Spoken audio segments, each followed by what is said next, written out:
Hi విను, మీరు తిండి తినకుండా కష్టపడి ఈఎంఐలు కడుతూ చిన్న జీతంలో కూడా అప్పు చేసి మీ పిల్లలకి బండి కొనిస్తున్నారు కదా, 1,50,000 2 లక్షల రూపాయల బండ్లు.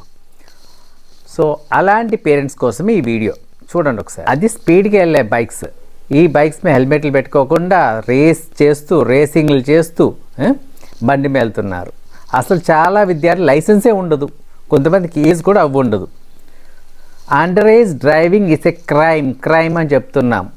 అయినా సరే ఇంకా పిల్లలకి వాడు అడిగాడు కదండి, ప్రేమతో బండి కొనిచ్చానండి. ఏం అడగలేదండి జీవితంలో, ఏం మంచి మార్క్స్ తెచ్చుకున్నాడు కాబట్టి బండి కొనిచ్చాను. ఏమండి, మంచి మార్క్స్ తెచ్చుకుంటే వాడికి మంచి భవిష్యత్తు చూపించండి, అంతే తప్ప బండ్లు సెల్ ఫోన్లు కొనివ్వటం కాదు. ఈ బండి డ్రైవ్ చేస్తూ ఆ సెల్ ఫోన్లా పెట్టుకొని వాడు డ్రైవ్ చేస్తాడు. ఫ్రంట్ నుంచి ఏమొస్తుందో వెనక నుంచి ఏమొస్తుందో ఏది తెలియని పరిస్థితుల్లో ఇలాంటి యాక్సిడెంట్స్ జరుగుతున్నాయి. సో దయచేసి ఆలోచించండి. పిల్లలు మనకి చాలా ఇంపార్టెంట్, వాళ్ళు మనకి టాప్ ప్రయారిటీ. వాళ్ళని పెంచే బాధ్యత మందే.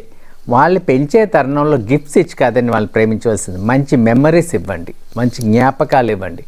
సో ఈ వీడియో చూసే యూత్ కనిపిస్తూ ఉంటుంది ఏదో చెప్పారు ఈయన అని. ఒకటే అండి, ఆ నడువుకి ఒక మెయిన్ బోన్ ఉంటుంది.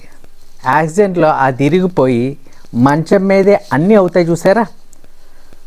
సో వెన్నుపూస ఇరిగిపోయి మంచం మీద ఉంటారు మీరు. ఉండిన తర్వాత అన్నీని లోపలికి బయటికి కూడా అక్కడి నుంచే వెళ్తుంటారు చూసారా. అప్పుడు మీరు ఈ ఫిలాసఫీ చెప్తారనమాట. ఏంటంటే మీరు మెసేజ్ ఇవ్వడం మొదలు పెడతారు, దయచేసి డ్రైవ్ చేయొద్దు అని. తాను వరకు వస్తేనే తెలుస్తుంది. చాలామందికి ఉంటుంది, జీవితం కదా ఎంజాయ్ చేయాలి, యూత్ కదా ఎంజాయ్ చేయాలి, రేస్ చేయాలి, ఇప్పుడు కాకపోతే ఎప్పుడు ఎంజాయ్ చేస్తాం.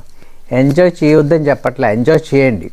మన లిమిట్స్లో, మన ఎథిక్స్తో, మన వాల్యూస్తో లాకి అబాయిడ్ చేసి ఎంజాయ్ చేయండి, తప్పేం లేదు. మీ యొక్క స్పీడ్ వల్ల ఏమవుతుందంటే ఇతరుల జీవితాలు పాడైపోతున్నాయండి.